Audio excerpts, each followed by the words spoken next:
Congress പ്രവർത്തകനായിരുന്ന K M. Basheer അനുസ്മരണം കൃഷ്ണപുരത്ത് നടത്തി. Merit award വിതരണവും ഇതോടനുബന്ധിച്ച് സംഘടിപ്പിച്ചു. 8ാം വാർഡ് കോൺഗ്രസ് കമ്മിറ്റിയുടെ നേതൃത്വത്തിലായിരുന്നു അനുസ്മരണം.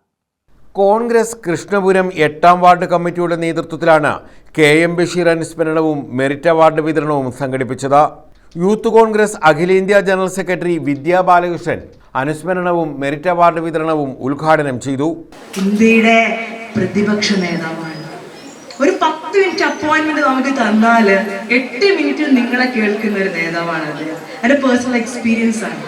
1-to-1 ഇന്ററാക്ഷനിൽ അദ്ദേഹത്തെക്കാൾ എത്രയോ ജൂനിയർ ആയിട്ടുള്ള, അന്ന് യൂത്ത് കോൺഗ്രസ് ഞാൻ തുടങ്ങിയ സമയം 7-8 വർഷങ്ങൾക്ക് മുമ്പ്, ആ സമയത്ത് പോലും അത്രയ്ക്ക് ജൂനിയർ ആയ എന്നെ പോലും അത്രയധികം കേൾക്കാൻ അദ്ദേഹത്തിന് കഴിഞ്ഞിട്ടുണ്ടെങ്കിൽ, ഞാൻ കണ്ട ലീഡർഷിപ്പിലാണെങ്കിലും ഇന്ത്യയിലാണെങ്കിലും ഏറ്റവും നല്ല ലിസ്ണറാണ്.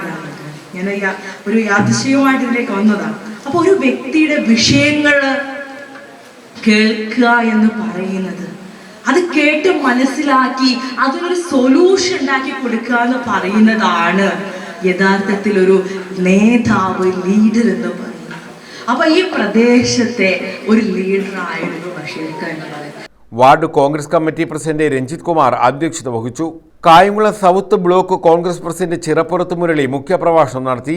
KSU സംസ്ഥാന ജനറൽ സെക്രട്ടറി മിവാ ജോളി, കൃഷ്ണപുരം ഗ്രാമപഞ്ചായത്ത് പ്രസിഡന്റ് ശ്രീഹരി കോട്ടയത്ത് എന്നിവർ അവാർഡുകൾ വിതരണം ചെയ്തു.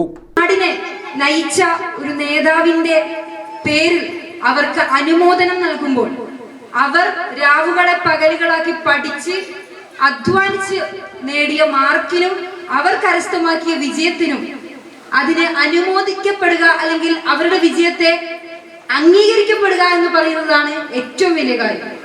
അവരെ അംഗീകരിക്കാനും അനുമോദിക്കാനും കാണിച്ച ആ വലിയ മനസ്സിന് ഇവിടെ ഈ ഒരു വാർഡ് കമ്മിറ്റി ഏറ്റവും ഹാർദവുമായിട്ടുള്ള അഭിവാദ്യങ്ങളും ആശംസകളും നേരുകയാണ്. Rahiyanath K Padmakumar, advocate CA Anshad, Navas വലിയ വീട്ടിൽ, KM ഷെരീഫ് കുഞ്ഞ്, അഖില തുടങ്ങിയവർ പങ്കെടുത്തു. News bureau, Kayamkulam.